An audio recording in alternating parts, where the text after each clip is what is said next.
The Rules Committee will come to order. This is a historic day. This afternoon, we are considering the Senate-passed version of the American Rescue Plan. We are on the verge of sending a bill to the President that will help our nation crush the COVID pandemic. It will put more vaccines in arms, put more kids back safely in schools, put more money in people's pockets, and put more people back to work. There are many transformational provisions here, including a landmark child care allowance and programs that will help cut childhood poverty in half. All told, this bill represents the largest anti-poverty effort in a generation. I am incredibly proud of what we have crafted. I want to thank President Biden and Vice President Kamala Harris and my colleagues on both sides of the Capitol for their leadership in getting us to this point. For the first time in a long time, I can look my neighbors in the eye and tell them that we are passing a bill that truly meets all the challenges we face with this pandemic. It is my hope we can now move quickly to send this to the President so that all communities and all Americans can get the help that they desperately need. Now, let me turn this over to our ranking member, Mr. Cole, for any remarks he wishes to make. Thank you very much, Mr. Chairman. And we are once again considering a deeply partisan budget reconciliation bill. I said most of what I had to say on this package 2 weeks ago. It will come as no surprise to you and that I do not believe that the package as a whole has been meaningfully improved by its trip to the Senate. Thankfully, the Schumer Bridge and the Pelosi rail projects have been removed from this bloated spending bill. Unfortunately, just as it was 2 weeks ago, today's package is still filled with far too many items completely unrelated to the COVID-19 pandemic. It's no exaggeration to say that the majority is using this crisis to pass their progressive policy wish lists into law, using the so-called relief package as the vehicle. I wish I had better things to say about the package that spends $1.9 trillion, and I wish I could tell the American people that every single dollar will meaningfully improve their lives, but unfortunately neither is the case. Though every member can likely find something they like in this package, it is so laden with unfocused, untargeted, and misdirected priorities that the package as a whole is simply untenable. I expect that every single Republican in the House feels the same, just as they did 2 weeks ago when first called upon to consider this bill. I would like to remind my friends of what we can accomplish when we work together. Last year, Republicans and Democrats came together 5 times to deliver bipartisan COVID relief packages to the American people, spent just shy of $4 trillion. Yet one of the very first actions taken by the majority, despite calls for bipartisanship by President Biden, was to write a bill that went so far to the left, that went as far to the left as they could go by developing a massive and bloated partisan spending package, failing to allow Republicans any input at all into drafting it, and then claiming that Republicans are being partisan for refusing to fall in line and support it. I will say this on its trip over to the Senate, at least I think it's become clearer what the bill really is. And you can measure that by the rhetoric one hears. When Senator Sanders calls it the most progressive piece of legislation he's ever voted for, that's going to be understandably a red flag to Republicans. When the president's press secretary calls it a progressive bill of historic proportions, that too is not likely to breed much bipartisanship. So I'm not critical of my friends for doing this, but let's call it what it is. This is a deeply partisan bill that is far to the left. It's not a simple COVID relief bill similar to the 5 bills we worked together on last year and managed to pass together. We can do much better than that, Mr. Chairman. If the majority would only choose to do so, we could continue to work together to deliver real results for the American people. Today's package will likely pass on the floor and be signed into law. But if the majority continues down their present path of choosing partisanship over people, then we're likely to have disappointing results in bills that, frankly, cannot be passed by reconciliation. So not every priority can be jammed into a bill like this. And I urge my friends on the other side to rethink this course and work with Republicans for the betterment of our nation and its people. With that, Mr. Chairman, I yield back. Thank you very much for your opening remarks. And I would like to welcome our witnesses to provide testimony on the Senate amendment to H.R. 1319, the American Rescue Plan Act. Chairman Yarmouth and Ranking Member Smith, we're delighted that you are here. Without any objection, any written materials you submit to rules, documents at mail.house.gov before the conclusion of the hearing will be entered into the record. And Mr. Yarmouth, before I yield to you, I want to thank you for your leadership on this. I am very proud to be part of the effort to get this passed, and it will help a lot of my constituents and people all across the country. So the floor is yours. Thank you, Chairman McGovern, and thank you for your work and leadership on this bill as well. Ranking Member Cole, nice to see you as well. Members of the committee. The bill before us today has been called one of the most consequential pieces of legislation in modern history.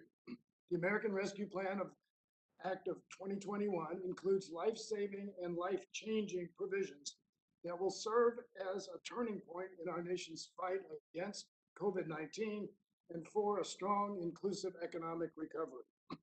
The bill we are debating here today is largely unchanged from the one I first presented to this committee and was later passed by the House almost 2 weeks ago. The Senate changes were either peripheral or necessary to comply with Senate rules.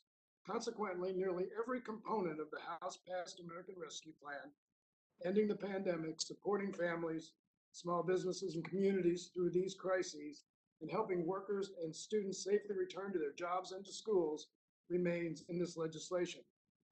There's really nothing new to argue or debate here today. Between the budget resolution and the reconciliation bill itself, we have had more than 100 hours of debate in the House of Representatives, spanning Rules Committee hearings, committee markups, and multiple debates on the House floor, with another imminent.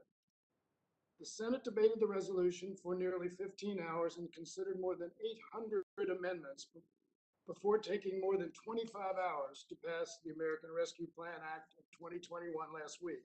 Now it's back to us, where we will debate for a few more hours and vote before sending the bill to President Biden's desk to be signed into law. We have been thorough. We have followed every House rule and proper procedure for a budget reconciliation bill. But we have also acted with the urgency the situation requires. But ultimately, this has been a race against the clock, because we know the devastation that is happening in and to our communities every day. The American Rescue Plan is aggressive, no doubt about it. But researchers and health professionals have told us this is what is needed to scale up testing and tracing, to address PPE shortages, and to speed up equitable vaccine distribution so we can end this pandemic once and for all. Economic experts across the ideological spectrum support the American Rescue Plan. They agree that this targeted, evidence-based plan is needed, both for struggling families and for the American economy, and that the federal government has ample fiscal capacity to provide it. In fact, because of this legislation, economists estimate that we can bring the economy back to near full employment in a little over 12 months instead of 3 years as currently projected. But that's not all. We are providing direct financial relief to more than 80% of American families. We are lifting half of America's poor children out of poverty, and we are providing the resources schools need to open safely and to make up for lost time in the classroom. The American people get what we are doing.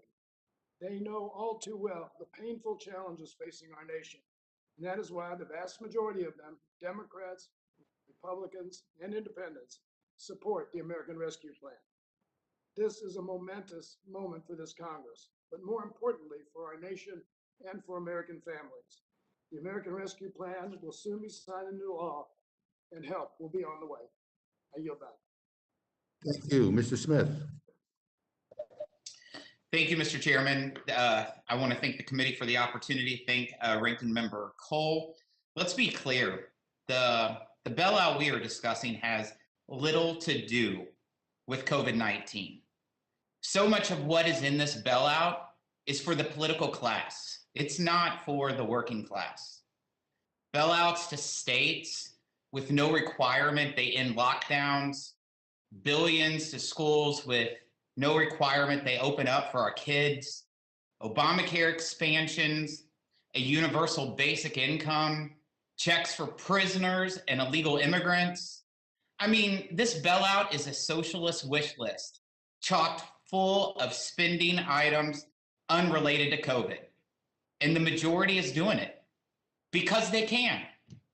For all the backroom deal-making suspense that happened over the weekend in the Senate to get the bare minimum of support needed, the bailout remains largely the same one that received bipartisan opposition here in the House.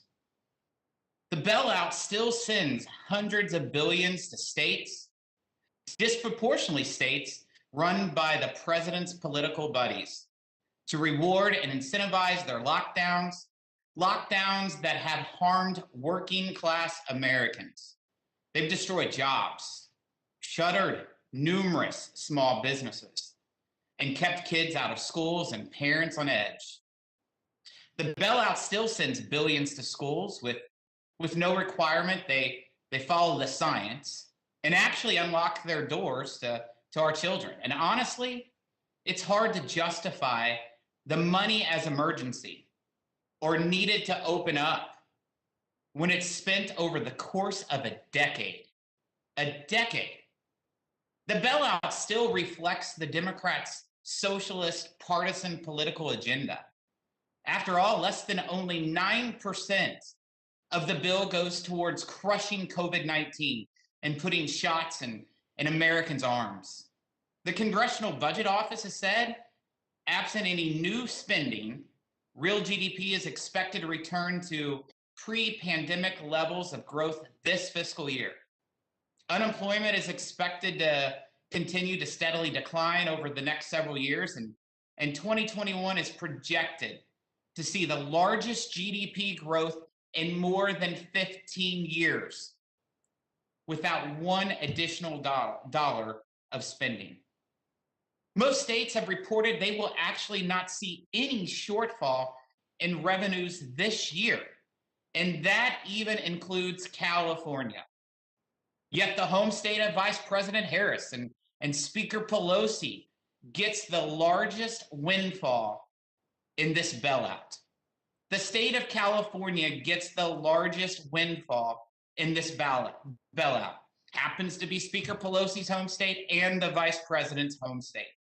So truthfully, what this plan is about, other than using a pandemic to enact a partisan agenda and bail out political buddies, is it to take credit for an economic recovery that the Congressional Budget Office tells us is already underway? So what is the Democrat majority doing? This bailout will hurt job creation. It drives up prices and be catastrophic for senior citizens. By passing this bailout, you alone, every one of you, by voting for this, will be responsible for triggering $36 billion. $36 billion in cuts to Medicare next year alone. With those same cuts to healthcare for seniors continuing year after year for the next decade, that is hundreds of billions in cuts to Medicare. You all are enacting hundreds of billions of cuts to our seniors just by your vote that you will be enacting. This is the wrong plan at the wrong time for all the wrong reasons. It ignores the bipartisan success of the past year, and it aims to achieve unity within one party rather than one country. Thank you. I yield back. Okay. Well, let me be brief here.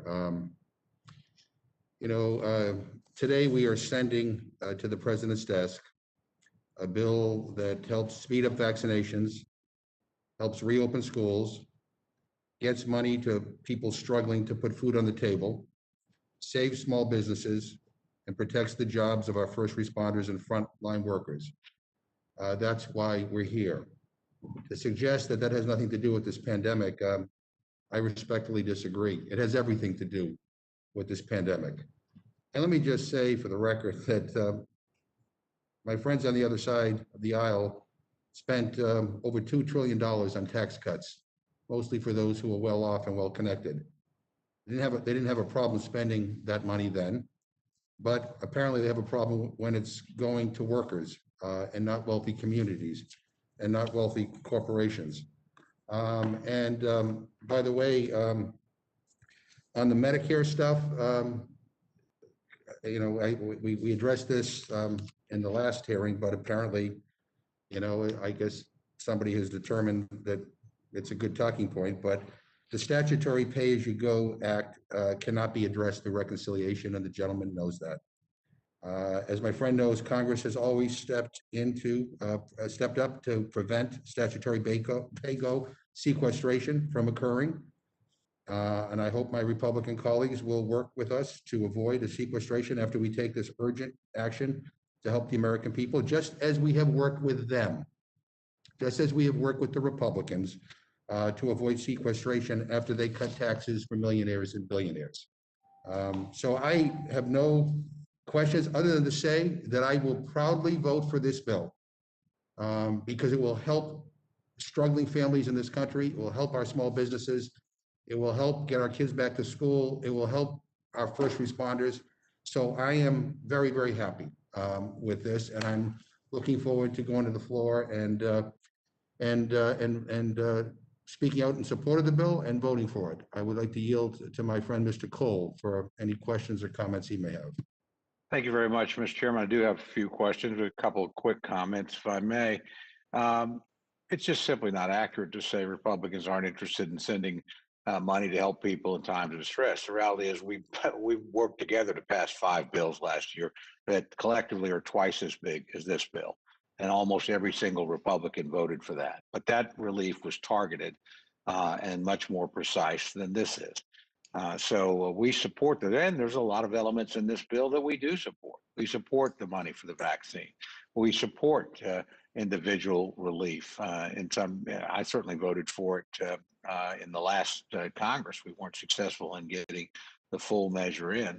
And we certainly support, again, additional money in a variety of areas, but we don't support just money being spent literally years into the future, not being spent for the emergency.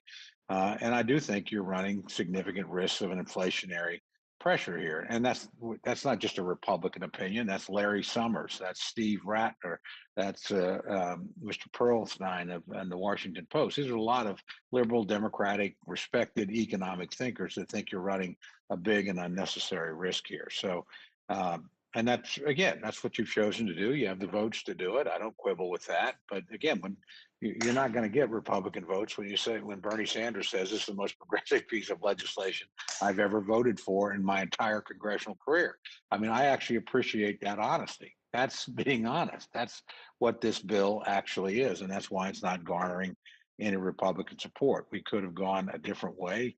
The majority chose not to. That's perfectly your right to do it. I don't protest that at all. But please don't say that we somehow were against relief because we've demonstrated repeatedly that we weren't. Let me ask you, Mr. Smith, this bill did make a sojourn over to the Senate. Did it improve in any way? Did you see major changes in the Senate from the House bill? Ranking member, this bill is still the wrong plan and the wrong time for all the wrong reasons. Like I said, the biggest items in there that's bailing out a lot of the political class instead of the working class, that's the issue. Like you said, we could come to an agreement on making sure the necessary healthcare spending that is there to put crushing the virus and putting shots in people's arms. But only 9%, less than 9% of the bills being used for that. And whenever you're seeing over $500 billion going to reward states and local governments that lock down their economies and close the doors on hundreds of thousands of small businesses, that's unacceptable. That is absolutely unacceptable. How they changed the formula in this process to reward states like California that gets an additional $5.4 billion and the state of New York that gets $2.1 billion, it's unacceptable. And Right. and the fact that they rejected amendments from our colleagues, both in the House and the Senate, that said that this direct stimulus relief will not go to prisoners, they voted it down. And when there's amendments saying that this direct relief would not go to illegal immigrants, they voted it down. It's just like Bernie Sanders said. It's just like the chief of staff to the president says. This is a progressive wish list dream come true, the largest progressive bill that's passed in a generation or in decades. You take the words from whichever one you want. This bill's a disaster. It's the wrong plan at the wrong time for all the wrong reasons in rewarding the Pelosi, Biden, Schumer political allies. You answered or anticipated my next question, because I'd be remiss not to point out that the formula that was adopted in the original bill and left intact in the Senate, I know cost my state over $500 million versus what we did together in the CARES Act. So anybody that thinks that this has not moved dramatically in a partisan direction just simply has to look at the formula that was adopted specifically to benefit blue states over red states. I find that regrettable. Had we stuck with the formula we had, there might be more support for this. And then I look at things, any change in the bailout to multi-employer pension plans? No, it's all still in there. So Does that have anything to do that you're aware of with COVID relief? not at all. Not at all. But that's just one of hundreds of items that are unrelated to crushing the virus. It's rewarding their friends and political allies. We're spending over $130 billion to open schools. Any requirement that schools that actually get that money open?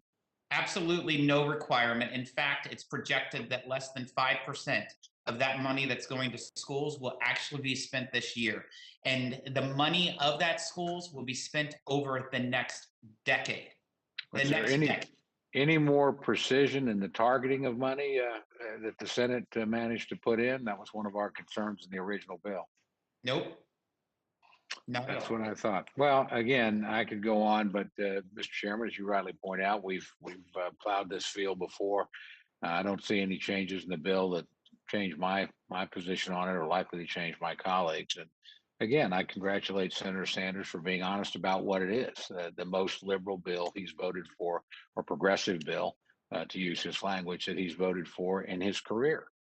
Fair enough, but let's call it what it is. It is indeed a liberal wish list, far more than it is a coronavirus relief bill.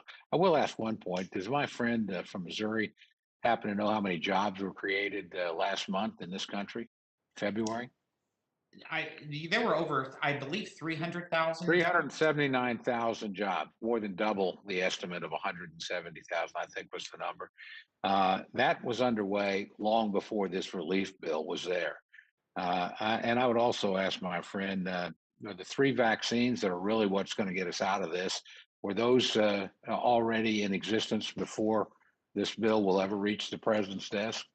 They absolutely were. And people are being vaccinated. Our economy is turning around. And just like I stated, the CBO said not one additional dollar of money needs to be spent, and we will have the highest GDP later in this year than what we've had in 15 years, Mr. Cole. I think that's exactly the concern of a lot of the liberal economists, that the recovery is underway and in a very smart fashion, that the vaccines are in place. Frankly, we have our own collective work last year in 5 bills, and what the Trump administration did to thank for that. Let's not pretend that this bill is going to be responsible for the recovery to come or for vanquishing the vaccine. That's already in place and that's already going on. What it will be responsible for is $2 trillion of additional debt on the backs of the American people. And it may well spark, and I hope it doesn't, frankly, but it may well spark an inflationary outburst that we haven't seen the likes of in a generation. It could undermine the prosperity of tens of millions of Americans.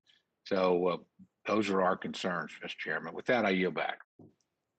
Thank you. And let me can I just say, Mr. Cole, I want to say I do appreciate the fact that you pointed out that there are some things in this bill that some Republicans support. And as you know, there we have Republican mayors from Texas and Arizona and Florida, and even some from Oklahoma, who support this bill. And even though we disagree on how we're going to vote on this bill, I always appreciate the fact that you try to find common ground, and I think that that's important. And I say that because I think it's in sharp contrast to the testimony we just heard today from the ranking member. Because to be honest with you, listening to the ranking member, I'm not sure we can come to agreement on anything. I don't think we share the same values. And Mr. Chairman, I'll yield to the gentleman after I finish. thank you. You know, I want to ask unanimous consent to insert in the record this political argument that entitled "Check Partisanship at the Door: Biden Finds GOP Allies for Rescue Money." But I mean to say that people who are hungry or people who have lost their jobs and are struggling in this economy, or businesses that are closing, are somehow part of a political class, I find offensive, to be honest with you, because those are my constituents who are struggling. And to attack mayors and governors of states, by the way, Republican governors too, who have sought to protect people from getting this virus, from dying, that somehow that they should be punished. I don't get, but I don't want to dwell on the negative here. I did want to go back to the ranking member and saying, even though when we disagree, I always appreciate the gentleman's demeanor, and I appreciate his always trying to find the common ground, because you don't have to agree on everything to agree on something. And I just wanted the record to reflect that. And if the gentleman from Missouri wants to say anything, I'm happy to. Thank you, Mr. Chairman. Since you questioned my desire to work together and to deliver for the working class and crushing this virus, I have said from day one that I would support legislation that would be used towards health spending and crushing the virus, and also delivering targeted relief and stimulus checks to the people who need it the most. Those are things that we all could have passed easily and bipartisan. If you look at my record, Mr. Chairman, I was one of probably 40 Republicans that voted for $2,000 checks directly to go to the working class. So I take great resentment from you saying that I'm not willing to work together. I gave you an alternative of what's there. Where I've had concerns with is the legislation that you take out the healthcare spending, you take out the targeted stimulus checks, and where the money's going to states like California that has a $10 billion surplus, and still they will be receiving the largest economic windfall from this package. That's where I have concerns, and I don't believe it's the proper use of American tax dollars. And because we disagree on that, don't say that I'm not willing to work together to deliver relief for the working class. Yeah. Having listened to you, I think I can honestly say I don't think we share the same values. And so having said that, let me yield to Ms. Torres. Thank you, Mr. Chairman, and thank you for highlighting that we absolutely don't have the same values. Chairman Yarmouth, what part of the bill cuts senior funding? I mean, it's a ridiculous, obnoxious notion, to say that we are cutting seniors. It's an unfortunate remark, and I would like to yield to you so you can address that part of the issue, one issue. I thank you for the question.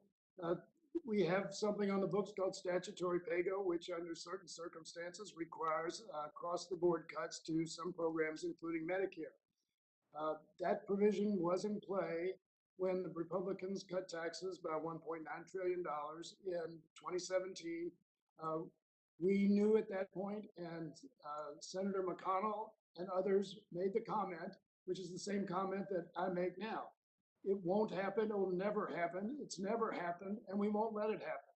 It unfortunately requires a separate piece of legislation to do it. Republicans proposed that in 2017. Democrats voted with them to change the statutory pay go, to waive statutory pay go so that those cuts wouldn't occur. We anticipate the same process being used now. Now, just because Republicans have said one thing in the past doesn't mean that they will live by it when the shoe's on the other foot. But I think we all can agree that we have a way to prevent those cuts to Medicare, and Republicans should want to join us to make sure those cuts don't happen. Thank you, Chairman Yarmuth. I think that we are very clear that Democrats are not in the business of cutting benefits for the working poor, and we are not in the business of cutting benefits for our seniors. On the other hand, Republicans continue to capitulate to their gang of polluters, to their 1%ers, billionaires, multimillionaires.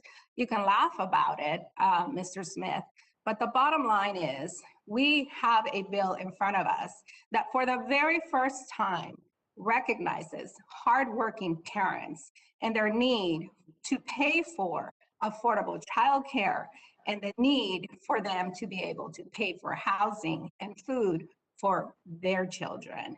So to give them a tax break, finally, to recognize that the working poor, that our families that are struggling with their children, need this assistance. If that is so ridiculous for some of my colleagues, then go ahead and be on the record and vote the bill down, because we already know where you are and where you stand when it comes to families.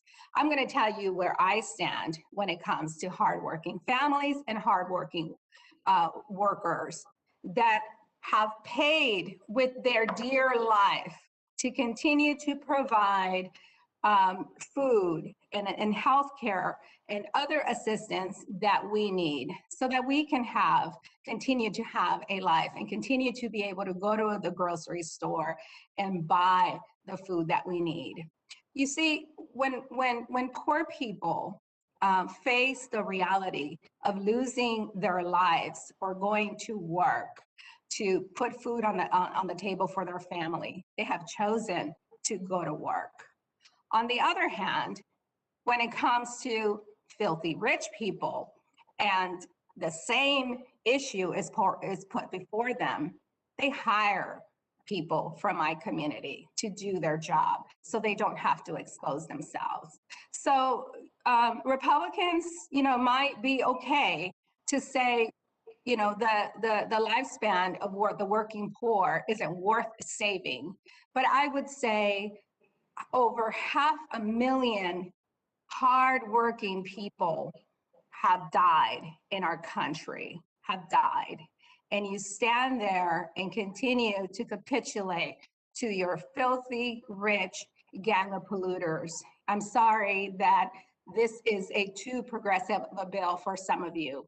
For me, it doesn't go far enough. A progressive bill would have had a $15 minimum wage increase. A very progressive bill would have had $2,000 into the direct payments into the pockets of every hardworking family in our community so that they can pay their rent. A progressive bill would not be reducing unemployment benefits for these people. I think you have to be pretty blind and completely out of touch, head in the sand, in order to not see the miles-long food lines at the pantries in our communities. I see them every day. I see them from the front of my house every day when I'm home in California. And for those people that, hate California so much, you hate us because you ain't us, honestly. Small-minded to think, how small-minded are you to think that California, that has the population 6 times of Missouri, should get the same amount of money as the state of Missouri. I mean, how ridiculous is that? So, you know, if you're really interested in honesty and giving a fair chance to taxpayers, then you would keep your state from sucking up all of those tax dollars that California donates to you to feed your communities, to help you continue to fund those gang of polluters. But you don't do that because you don't care about the working class. You only care about your political class. And with that, I will yield back, Mr. Chairman. Dr. Burgess. Thank you, Mr. Chairman. I'm not sure what I just heard, but Ranking Member Smith, so much of it did seem to be directed at you and the great state of Missouri. Look, do you have hardworking people in your district, Mr. Smith? Let me tell you, every person who I represent is hardworking. To be a 1%er, Dr. Burgess in Southeast Missouri, you have to make more than $150,000 a year. I represent one of the poorest congressional districts, Dr. Burgess. While I was in college, I was one of the first in my family to graduate college. While I was in college, in order to wash my hands at my grandparents' house, I had to go outside and pump water out of a cistern because they had no running water. So the last thing I want is some elitist congressman from California tell me I don't know what poverty is or what working class is coming from my family. I'm telling you, this bill only rewards the Democrat socialist political class and not the working class of Southeast Missouri. So I take great offense from any congressman from an elitist area who's an elitist congressman going after me and not knowing what poor and working class is. Well, and I suffice it to say that you don't feel that your district has a disproportionate number of, using the words of a previous member, the filthy rich in your district? We definitely don't. And in fact, the chairman of the budget committee, when we were on the last rules panel, preceded over 150 millionaire CEOs who are all from New York City and New York State that supported this legislation. It tells you who this legislation supports. That's the big corporations and the political elite and the wealthy. We are not the party of the big corporations, the big political elite. We are the party of the working class. Well, and I share your frustration. I'm fortunate enough to represent one of my principal counties in the district that I represent is the county in which I grew up. I've lived there for now almost 70 years and have watched it transform from a primarily rural agrarian county, largely subsistence farmers, not big agribusiness, but just people who raised what they needed to support their families and have a little bit to sell. We've now, of course, undergone a transformation because so many people leaving California and New York are moving to my district. And we are now, instead of growing crops in those fields, we now grow houses and neighborhoods, which is a good thing. They're good, solid neighborhoods. And certainly the people who have moved there are, for the most part, seem very reasonable and happy to be discovering the joys of North Texas that I've known all my life. But I vicariously took some offense at the comments that were just directed to you, because I know how hard you worked as a ranking member of the budget committee, how hard you worked. And look, whether you consider me fortunate or not, I am on a committee of jurisdiction that had a significant number of titles of this stimulus bill in the Energy and Commerce Committee. And then I got to talk about it again at the Budget Committee, and then I get to talk about it again at the Rules Committee the first time, and now the Rules Committee the second time, and I'll get to talk about it on the floor a little bit later today. So I feel fully invested in this. But Mr. Smith, I have to say, of all of my opportunities to speak about the bill, I think in your committee, you're the ranking member of the Budget Committee, and in your committee, perhaps one of the most honest and complete airings of both the pros and the cons of this bill occurred during, unfortunately, it was a virtual hearing, but the hearing we had in the Budget Committee. And I just want to commend you, Ranking Member Smith, because I think you did an excellent job of keeping things on track and keeping people focused, keeping your membership focused on why we needed to be concerned about some of the things that were in this bill. And of all of the opportunities that I've had to see this bill, I think my time on the, and I'm a relatively new member of the Budget Committee, but I think my time on the Budget Committee was time that was well spent. Like everyone else, I'm frustrated by the lack of Republican input. Our Republican Doctors Caucus, our GOP Doctors Caucus submitted 9 bills to the, or 9 amendments to the Rules Committee based on bills that had previously been introduced by other members. These amendments were supported by all 15 members of the GOP Doctors Caucus. None of them was made in order. None of them was allowed to have a vote on the floor, but they were reasonable things, like allowing the FDA to use real world evidence, putting additional money in the Provider Relief Fund. We say this is we're doing this bill to crush the coronavirus, and yet we're not giving our first line healthcare providers the tools that they need to be able to do that. So there were a number of good ideas that were basically just discounted because this was going to be a partisan product from the get-go. There was no interest in having input from either committee Republicans or House Republicans during the crafting or the passage of this bill. I'd just point out what a difference a year makes.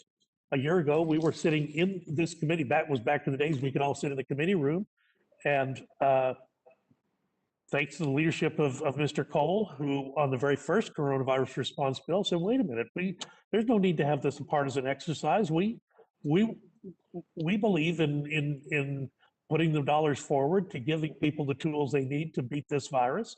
And we did that with the bill the end of the first week in March. We did it with the bill the second week in March. We did it on the 27th of March in the CARES bill. And all of those bills, as Mr. Cole has pointed out, we're bipartisan bills. So don't tell me that Republicans just won't work on these things.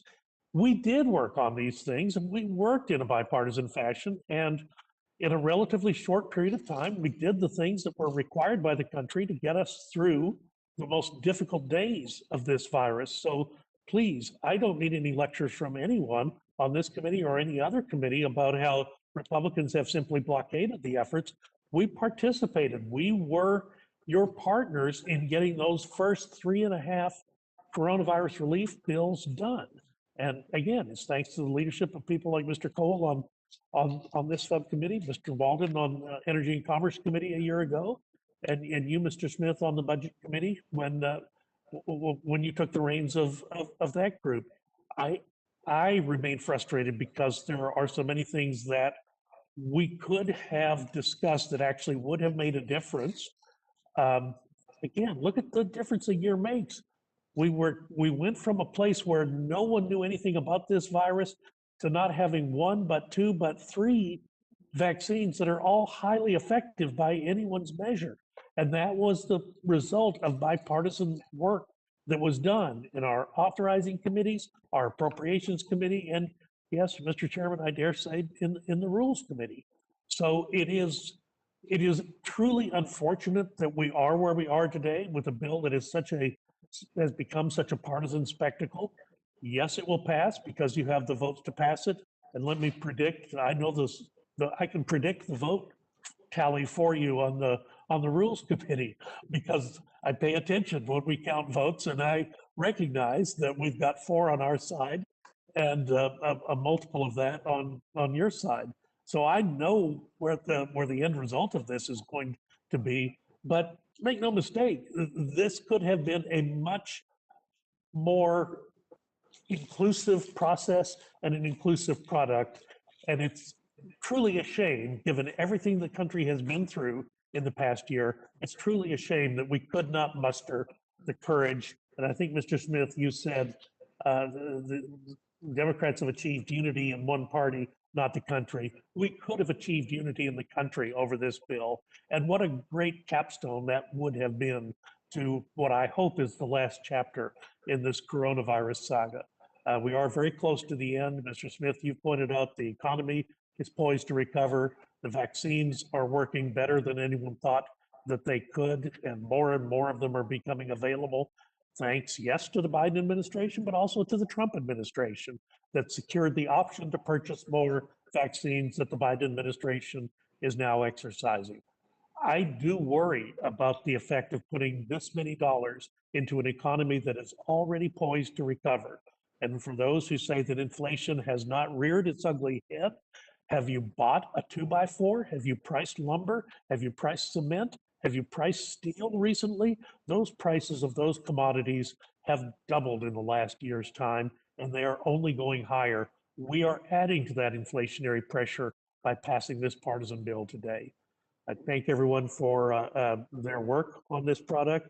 I wish it could have had a different aspect to it. Unfortunately, that was not to be, but I will yield back my time. Thank you. And Dr. Burgess, I'll put you down as undecided after that speech. Let me just say. Are you trying to get me a primary opponent? What's the deal here? Let me just urge all members to make sure that we don't call each other names as we proceed forward here. And I also just want to stay for the record, because we're talking about working class and, you know, who gets helped and who's on whose side more. But I just want to point out for the record, because I think it is important, that this bill that is before us today is a stark contrast to the Tax Cuts and Jobs Act that my friends passed before.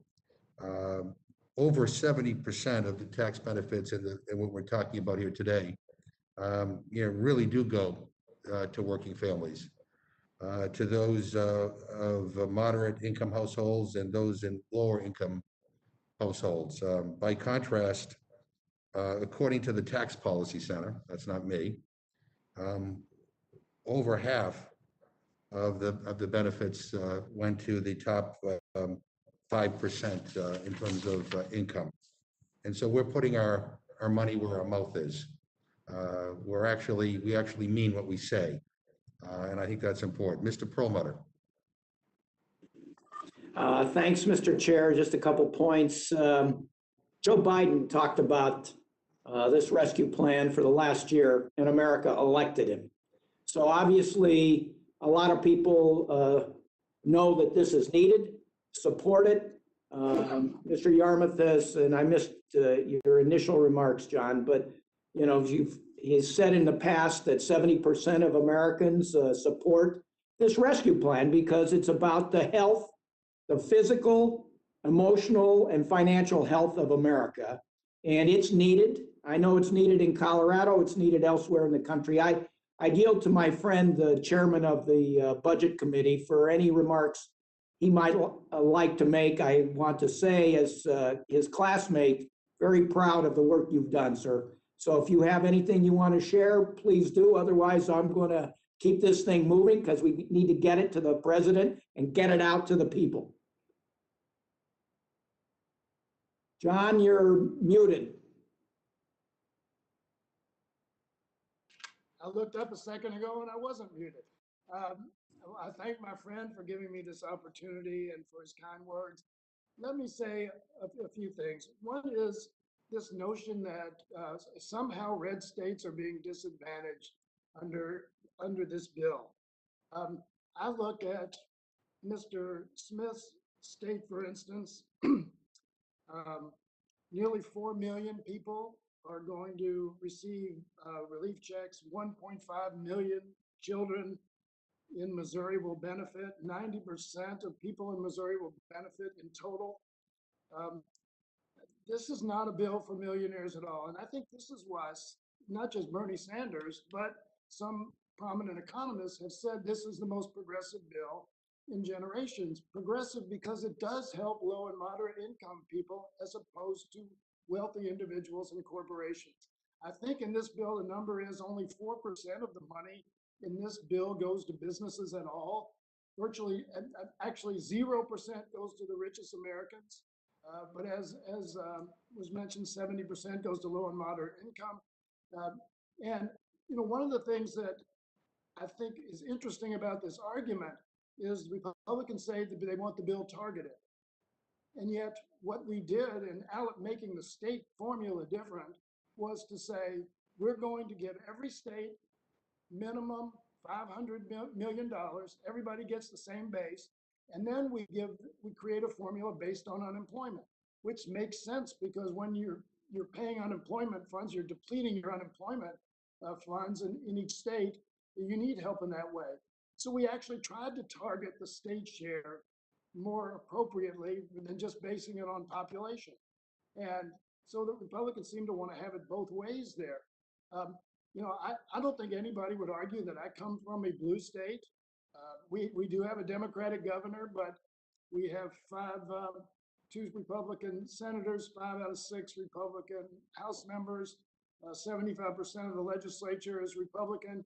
And I'll guarantee you that my mayors, my county executives throughout Kentucky and the governor are thrilled with this bill. And they know how significant it's going to be for a red state. And my governor doesn't care whether it's a blue county or a red county. He's concerned that desperately needed funding is going to go to these areas. And one other thing that I can't help but say, this whole notion of partisanship versus of the last 3 bills, you have to mention the last 3 bills were done when Donald Trump was president. And now when we want to do almost exactly the same thing, again, Republicans have voted for almost all of these provisions when Donald Trump was president, but when Joe Biden's president, they can't find their way clear to do that. It says something about the disingenuousness of approach. And finally, just a couple of things about growth. I know Mr. Smith mentioned before that CBO said that if we didn't pass this bill, we would reach pre-pandemic levels of growth. Well, pre-pandemic levels of growth may sound good, but basically we were at 2% growth with pre-pandemic levels. We weren't burning things up. Goldman Sachs says after this bill, we can expect possibly 7.7% growth. The estimate of job growth under this plan, as President Biden has continued to point out, these are from experts like Moody's, say this bill will create 7 million new jobs that would otherwise not be created. So, and throwing out the employment figures, interesting, and I'm glad we created 345,000 new jobs last week. But do you know how many jobs, how many people filed for unemployment for the first time in February at the same time? 3 million. 3 million new unemployment claims in February alone versus 345,000 jobs created in February. So anybody who thinks we're out of the woods with the pandemic, that we don't have lots of work to do, that this bill is not appropriate to the needs of the nation, I think is using selective arguments and doesn't realize the pain and suffering that is going on throughout our country. So thank you again for giving me that opportunity, Mr. Perlmutter. Thank you, Mr. Yarmouth. And I'll just finish by saying, look, the people know this is needed. It has unemployment, it has housing assistance, it has vaccine development and production, it has stuff for schools, it has what I really I'm happy about the state and local government. Colorado took a big hit. We have a lot of tourism. It's a big leisure industry, a lot of hospitality, and especially for restaurants, small businesses and restaurants. And that is going to make such a big difference, both in terms of our communities, but in terms of unemployment and putting people back to work. So, Mr. Yarmouth, Mr. Chairman, I'm very proud of this piece of legislation. And if we could get Republicans to join us, great. And if we can't, you know what? We're doing something good for the nation. With that, I yield back. Thank you very much. Mr. Reschenthaler. Thank you, Mr. Chairman. I appreciate it. And I just have to say to Mr. Perlmutter, if you want to help out the economy, I'm still waiting for that invitation to ski out in Colorado. I'd love to come out and help your local economy for sure. 2 weeks. 2 weeks. Sounds good, Mr. Perlmutter. I appreciate it. Mr. Chairman, I would start off by associating my remarks, of course, with Ranking Member Tom Cole, with Ranking Member Jason Smith. I would associate my remarks with Dr. Burgess, but he was so bold as to predict the vote tally from this committee, and that's just a bridge too far for me. So, but on a serious note, Mr. Chairman, I think the most insidious part of this bill is that the economy is already improving. And the reason the economy is improving is really twofold. One, thanks to Operation Warp Speed, thanks to the prowess of the American pharmaceutical industry, we have 3 vaccines that are incredibly effective. And that, of course, is allowing states to reopen, which is the second reason why the economy is bouncing back, is because we're pushing back on these draconian lockdown orders, orders that hurt small businesses, that infringe on personal liberties and freedom. And if you just take that one step further, the far left will then use this spending bill to credit the economic comeback that's already occurring. They'll use this bill to then justify more government spending in a cycle. And what I'm really afraid of in the future is that academia will falsely cite this bill as something that's helping the economy, which again was already improving, and they'll use it to again push Keynesian economic theory more. Now, just to get back to economics, Ranking Member Cole had mentioned a few economists that are against this bill, and they're all liberal. But just to put it in context, what we're talking about, Larry Summers was the director of the council, director of the National Economic Council for President Obama. Clearly not a conservative, and he's against this. He thinks it's going to do economic damage. Steve Ratner, he was an Obama advisor. He's also against this. He thinks it's going to do damage. And then, of course, Stephen Pearlstein, who is with the Washington Post, not exactly the most conservative newspaper out there, all against it. So it's not like this has unification on even the left for thinking this is going to help. But with that said, Ranking Member Smith, I want to just hit upon what was discussed with the ratios. From my understanding, that not the ratios, the formulas were changed. Can you speak to that just briefly between the red state, blue state benefit? And additionally, if you could maybe mention the fact that in Ways and Means, it's my understanding that Representative Carol Miller had a formula that she put forth that was tied to childhood poverty rates and how that may have helped get more support from the Republican side. With that, Mr. Smith, I yield to you. Yeah, thank you, gentlemen. The formula that was changed, it was different than what was used in the prior bipartisan COVID packages. And by the simple formula changed, that used to just be based on population. That was the old formula change. This one was population and unemployment. You saw by just looking at the numbers, the 2 states with the biggest gains was California had the largest gain. And all I'm saying is that from the old formula to this formula, by that formula change, the state of California will get an additional $5.4 billion. I'm not talking about what they already will get based on their population. I know there was some prior discussion about, well, a state that's 6 times your population, Missouri, it should get more. Well, yeah, that's the case. However, this formula changes it for other factors that would, in addition to population, would give them $5.4 billion more.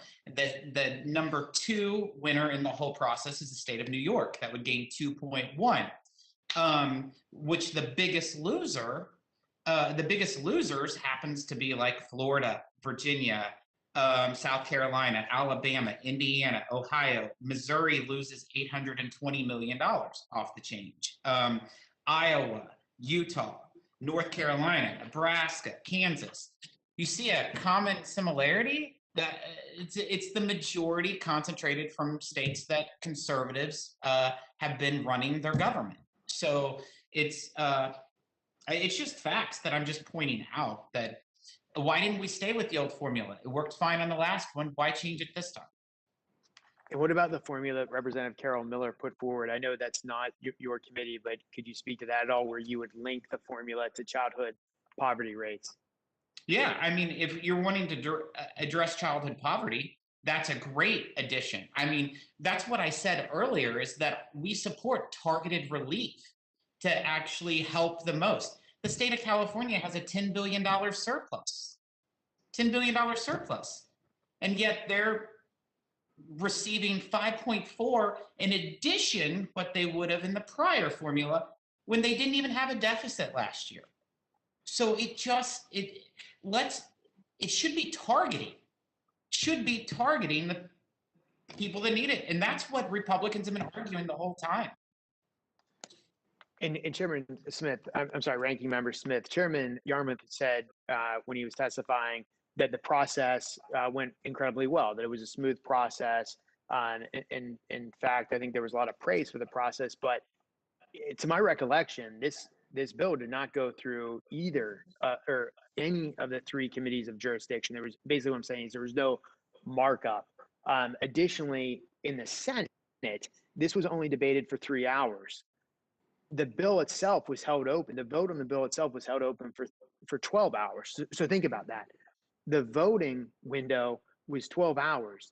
The vote was held open literally 4 times longer than the actual bill was debated. Could you just speak to the process and how you think that this actually did not go through the proper channels and was not fully debated?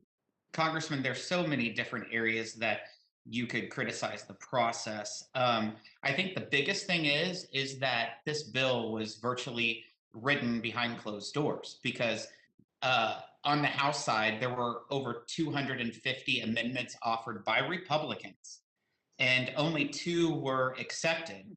And in fact, those 2 were cut out in this committee, in the Rules Committee. And so there weren't any Republican amendments. So the bill that has been done was brought forward by leadership, I guess. And so that has really cut out the whole process of a legislative body, adding amendments and changing. And so I think both sides should be disappointed that amendments weren't offered, and most of it was crafted behind closed doors and decided what was going to happen. When you're looking at over on our side, the budget resolution that started this reconciliation bill, for the first time in the history of the Budget Control Act, did a budget that originates from the House bypass the Budget Committee. It absolutely bypassed. We weren't even organized as a Budget Committee, and it was just sent directly to the floor. That's the first time that a House budget resolution that originated from the House since 1974, since the Budget Act was created, that they completely bypassed the entire House Budget Committee. That's just horrible process. And then in the Senate, it's a whole different disaster. They bypassed the committee process in the Senate and took it straight to the floor. So I don't think that's how you need to be doing government, but. Thank you, Ranking Member Smith. And Mr. Chairman, before I yield back, I need to clarify something. I said that the vote on the bill was held open for 12 hours. I misspoke. I was referencing the amendment on the $15 minimum wage, which was held open for 12 hours. But again, it just reinforces my point that an amendment vote was held open for 12 hours. The debate on the underlying bill was only 3 hours. So clearly that's incredibly lopsided. So with that, thank you for the time, Mr. Chairman. I yield back. Yeah, and I'm happy, by the way, to yield to Mr. Cole. He wants to. I just kind of feel like I have to respond to the process issue here a little bit, because in terms of reconciliation, this has actually been a very good process, and I think some of the people here were around when the Republicans tried to repeal the Affordable Care Act, and we had, as I recall, 4 Rules Committee meetings to consider several rewrites of the bill that were done behind closed doors in the dark of night. Then, if I remember correctly, the Republican majority self-executed 8 Republican amendments over the course of that long saga just to get the bill over the finish line. None of these amendments, and if my Democratic colleagues recall differently, let me know, but none of these amendments had any input from Democrats. In some cases, we had less than an hour to review the text that impacted the ability of Americans to access health care. So, and now you're here criticizing a transparent, a professionally run process to deliver aid to struggling families. I mean, give me a break. I just say that because it just is, it's kind of jarring to hear my friends characterize this process, I mean, which is for reconciliation, I think it went pretty damn well. I don't know if anybody wants to respond to that, but if not, I'll move on. Mr. Chairman, just Mr. Cole. quickly, Yeah. and there's a great deal you say, actually, I do agree with. I don't have, you chose the process. I don't have any complaints about the process that's been chosen. I think it was a mistake to choose this process. I don't think it was a necessary thing. I think the 5 previous bills indicate that we could have worked together, would have gotten to a good place because we did. This process has limitations. You use it when you can't go another direction. In this case, I think, my view, the administration made that decision early. I think the speaker made that decision early. And I think this is a lot more than a coronavirus relief bill because of that. So let's dispense with the idea that what we're doing here is passing a relief bill. There are elements of a relief bill in here, no question about it. We would all agree on the viruses. So a number of us would agree on the additional checks to individuals. But there's a lot in here that really has nothing to do with coronavirus relief and has been added on. And that's where the rub comes in. Once I think the bills that we had previously, the 5, were primarily focused on coronavirus relief and economic recovery in a way that we broadly agreed on. And again, I pointed out those bills collectively were roughly twice the size of what we're dealing with today. So I think, but I don't disagree with you, Mr. Chairman, in terms of the operation of a reconciliation process. Well, I appreciate that. And again, I just felt I had to respond to that. And again, this is at the end of the day, this is not about process. It's about, it's about helping people. So I now yield to Mr. Raskin.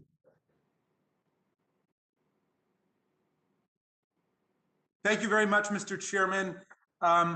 The American Rescue Plan Act of 2021 is the cause for great celebration all across America right now, which is why commanding numbers of Americans, huge majorities, are supporting it.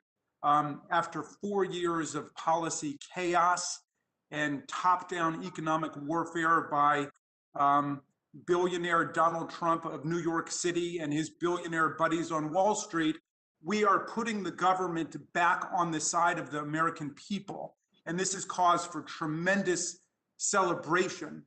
77% of the American people support the American Rescue Plan Act of 2021.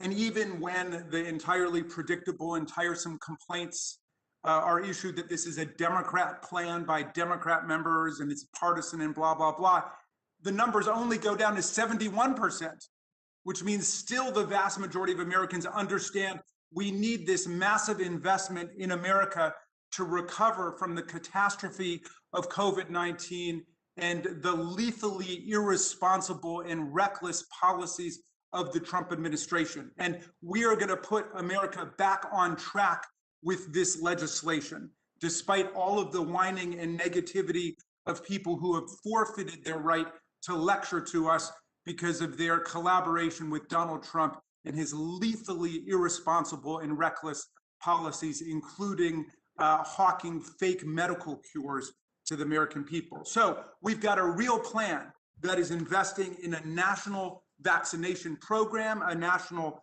testing and contact tracing program. We've got $130 billion put into getting our students, our teachers back to work so we can get schools up and running again, so people are not afraid to go out because they understand that America's got a real plan and a real program to get back to work.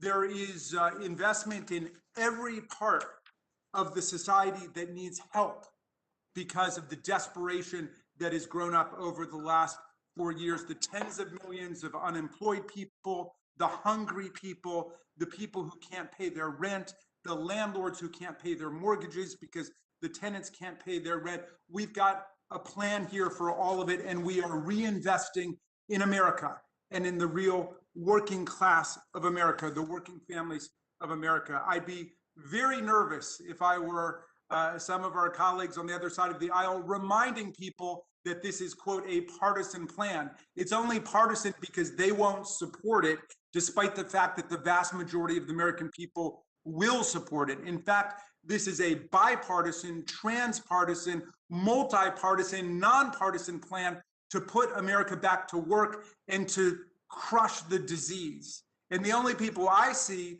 who are railing about it are Republicans in Washington, D.C., who don't like the fact that we are on the path to rebuilding America and revitalizing our economy and our society. One can only regard with astonishment and amazement the ranking member's solemn assurance that his is the party of the working class, when their comparable legislation was a massive giveaway to the richest people in the country, a massive tax giveaway to the richest people in America. That's amazing to me. I don't know who their exemplar is of the working class. Certainly it can't be Donald Trump, the billionaire who won't pay his bills, which is why he's got thousands of lawsuits by electricians and painters and small business contractors and plumbers like my grandfather. These are the people he doesn't pay, and that is their real attitude towards the working class. And it's also evident this week with their opposition to legislation to allow working people to organize in the workplace. And of course, while they are claiming that they are the party of the working class, they're doing everything they can to crush the ability of working people to organize into unions, which created the middle class in America, like the steel workers union, like the mine workers union, like the teachers union. All of the unions of the working class, which they oppose, are the ones that built the middle class in America. So I don't think anybody is buying this new charade, this new counterfeit scheme of trying to dress up the party of the economic royalists as the working class. Everybody understands if you support working people, you're going to support the American Rescue Plan Act of 2021, this massive investment to bring America back from the nightmare of COVID-19. And I would just want to ask Mr. Yarmouth, specifically, there's a lot of concern among my constituents about what is being done to help people in terms of the housing sector and in terms of assistance to people who are paying rent and to the landlords who depend on rent that people have not been able to pay. Well, there's, I believe the number is $37 billion in the bill to help keep people in their homes. And let's see, yeah, there's 27.5 billion for emergency rental assistance. That's to help struggling families continue to have a safe place to live. There's 10 billion to help homeowners struggling to afford their housing. And there's an additional 4.75 billion for state and local governments through the Home Investment Partnership Program to finance supportive services. So there's there's also 5 billion to those most in need to help pay their utility bills. So all told, there's about $47 billion in 4 different programs to help people stay in their homes. Well, that's going to mean a lot to people in my district, which has been very hard hit. Obviously, so many millions of people who could not work, who were thrown out of work because of the coronavirus and the inability or unwillingness of the last administration to do anything to create an economic plan. And that has caused tenants to suffer. It's caused landlords to suffer. Then they've not been able to pay the mortgages on their buildings, and that has an effect on the banking sector. We've got to bring all America back. And I'm just really delighted that you have done this hard work. I'm disappointed that our friends in Washington won't come along with us, but when they say it's a partisan plan, I say on the contrary, it's a bipartisan plan, because people all over the country across party lines are supporting this legislation, and America's moving in the right direction. I yield back to you, Mr. Chairman. Thank you. Ms. Fishbach.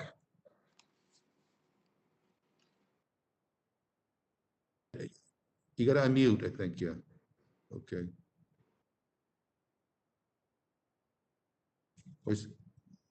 Unmute or speak louder.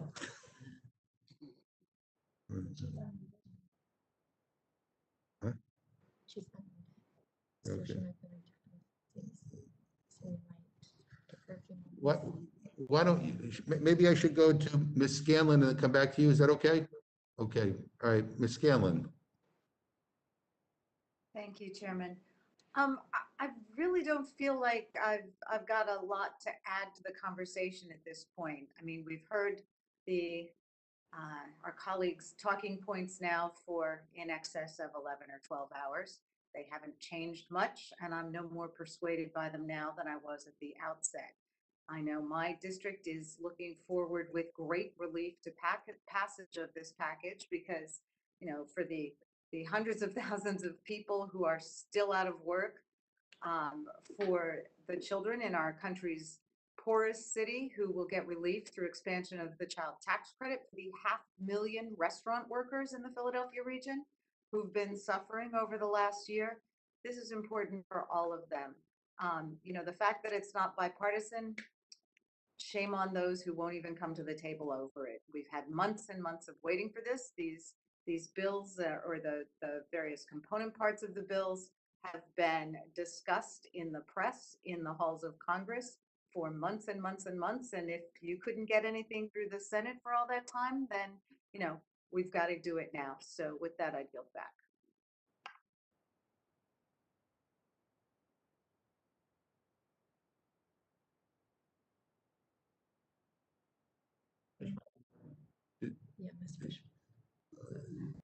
Ms. Fishbach, are we working yet or? Okay, then I'll go to Mr. Desagne.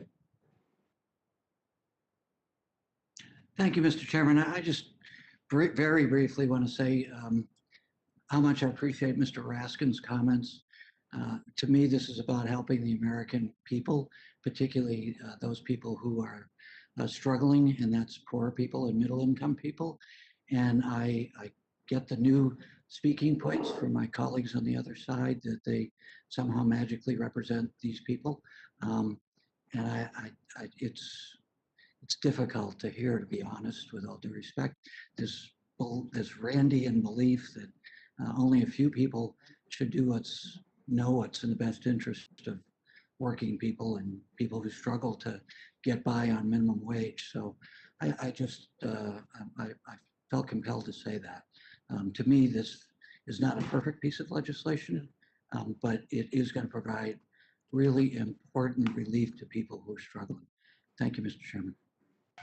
Thank you very much. And I'm going to go to Ms. Ross, and then we'll go to Ms. Fishbach to close up.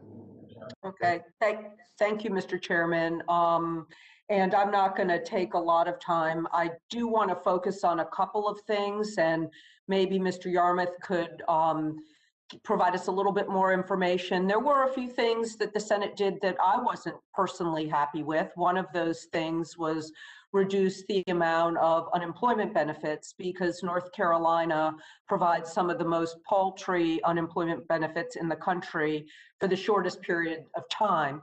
But I'm definitely in favor of this package for so many other reasons, including the expanded amount of Medicaid coverage that states like mine, which haven't expanded Medicaid, that we would be able to receive, again, more than $2 billion over a 2-year period if we do that, help for the restaurants, help to get more vaccines and more testing. We've been hearing all about how this virus is over. Well, we know that there are variants. We know that certain people are not going to be able to get the vaccines as quickly. And we know that some people who even have vaccines end up getting coronavirus again. And so we're going to need to expand that testing. I did notice, though, that the Senate added some money for emergency rental assistance and for the homeowner assistance fund and for homeless students. And so, Mr. Yarmouth, could you tell us a little bit about those negotiations? I see those as positives. There were positives. Thank you for the question. And another thing that the Senate did was increase the subsidy for COBRA premium assistance from 85% to 100%, because we know, if you're talking about insurance premiums of $20,000 or $25,000, a year, 15% of that becomes unaffordable for many people. So under this bill, under the Senate changes, they were able to do that. I think that's a positive change. You know, I personally agree with you on the $400 versus $300 federal supplement, although we were able to extend it into September, which is a positive trade-off as well. So yes, there were a number of things that the Senate added that I think are not only helpful to our citizens, but helpful to our economic, in terms of their situation currently, but also in terms of helping the economy recover as we get past the pandemic. So yes, not all the changes in the Senate were bad changes. Well, thank you for that answer. I have a question about one other Senate change because it is directly related to the problems that we've had in North Carolina because we didn't expand Medicaid yet. And that's with our rural hospitals, and we've lost several of our rural hospitals. And I noticed that there's provider relief in section 9911 that creates an $8.5 billion fund for rural providers. Could you tell us a little bit more about that? That's exactly right. $8.5 billion to Medicare and Medicaid rural providers. And we know that there's constantly a problem with reimbursement, and we have so many rural providers who are have suffered dramatically under this because of the pandemic, seeing far more patients and getting far less compensation than they need to keep going. So I think this was a very, very positive effort to take care of both of the additional expenses and also the lost revenue that they have experienced under COVID-19. Thank you very much for that. Mr. Chairman, I am delighted to support this bill, and the people of North Carolina by more than 20 percentage points favor this bill in a purple state. And so I just cannot wait to vote for it on the floor. And with that, I yield back. Thank you very much. Ms. Fishbach, how's that? Is it working? Mr. Chair, I think we've got it working. I just moved locations and relocated the witness table. So you're our closer. Take us home. Oh, well, thank you so much. I appreciate that. And first of all, I just wanted to thank Ranking Member Cole for the questions that he asked at the beginning of the question series, because I think that he made some very good points and brought out some of the details about the bill that as it's returned from the Senate. I do have, I just wanted to ask Ranking Member Smith, I believe that it is the case that this did not come back. There are no hide protections. It left the House with no hide protections. And it's my understanding it's come back that way. And maybe Ranking Member Smith could just talk a little bit about that and how Planned Parenthood is treated in the bill. That's correct. No amendments were accepted. As you all know, we offered several amendments over on the House side to continue with the hide protections, and they were all rejected along straight party vote. The Democrats would not allow that amendment, and so there are no protections for hide in this piece of legislation. All right, well, and I just wanted to, Ranking Member Cole did ask some of the questions that I was going to, so I appreciate understanding what's going on. And that was one that I just wanted to make sure that we had clarified. And you know, I really am, I'm really disappointed that we're back in this position, not even 2 weeks later, since the majority last forced this $2 trillion spending package through, and with no input from the Republicans, and just a whole lot of spending that has nothing to do with COVID relief. And it is chock full of progressive wish list items, and it really does fail to adequately address the real needs of Americans to safely reopen the economy and to get our kids back in school. And so I can't in good conscience support this legislation and or the process, the hurried process that we've got it here to this point. And so Mr. Chairman, I appreciate the opportunity and I yield back. Thank you very much. Does any other member of the committee wish to ask a question? Seeing none, I want to thank our witnesses for their testimony. You're now excused. Thank you, Mr. Chairman. Thank you. Are there any other members who wish to, thank you. Are there any other members who wish to testify on Senate Amendment to HR 1319? Seeing none, that closes our hearing. At this time, the chair will entertain a motion from the very distinguished gentleman from Colorado, Mr. Perlmutter. Thanks, Mr. Chair, and it's not nearly as long as the rule we read yesterday. So, Mr. Chairman, I move the committee grant a rule providing for the consideration of the Senate amendment to HR 1319, the American Rescue Plan Act of 2021. The rule makes an order a motion offered by the chair of the committee on the budget or his designee that the House concur in the Senate amendment to HR 1319. The rule waives all points of order against consideration of the motion and the Senate amendment. The rule provides that the Senate amendment and the motion shall be considered as read. Finally, the rule provides 2 hours of debate equally divided among and controlled by the chair and ranking minority member of the committee on the budget or their respective designees, and the chair and the ranking minority member of the committee on Ways and Means or their respective designees. You heard the motion from the gentleman from Colorado. Is there any amendment or discussion? Just quickly, Mr. Mr. Cole. Chairman, I want to associate myself with your decision to leave the hard rules to the gentlelady from Pennsylvania and give the easy rules to the gentleman from Colorado. I think that was a very wise decision and draws support from both sides of the aisle. I appreciate the compliment. All right, so hearing none, the question is now on the motion offered by the gentleman from Colorado. All those in favor will say aye. Aye. All those opposed, okay, all those opposed will say no. No. In the opinion of the chair, the ayes have it and the motion is agreed to. Mr. Chairman, on that, I would request a recorded vote. A recorded vote has been requested. The clerk will call the roll. Mr. Hastings, Mrs. Torres, Aye. Mrs. Torres, aye. Mr. Perlmutter, Aye. Mr. Perlmutter, aye. Mr. Raskin, Aye. Mr. Raskin, aye. Ms. Scanlon, Aye. Ms. Scanlon, aye. Mr. Morelli, Mr. DeSaulnier, Aye. Mr. DeSaulnier, aye. Ms. Ross, Aye. Ms. Ross, aye. Mr. Cole, No. Mr. Cole, no. Mr. Burgess, No. Mr. Burgess, no. Mr. Reschenthaler, Yeah. Mr. Reschenthaler, no. Mrs. Fishbach, No. Mrs. Fishbach, no. Mr. Chairman, Aye. Mr. Chairman, aye. Clerk report the total. 7 yeas, 4 nays. The motion is agreed to. Accordingly, I will manage it for the majority And Mr. Chairman, Mr. Burgess will manage it for the Republicans. and Mr. Burgess will manage for Republicans. I think that we're being told that this may be on the floor around 2:30 or 2:45 today. So for planning purposes, I hope that's helpful.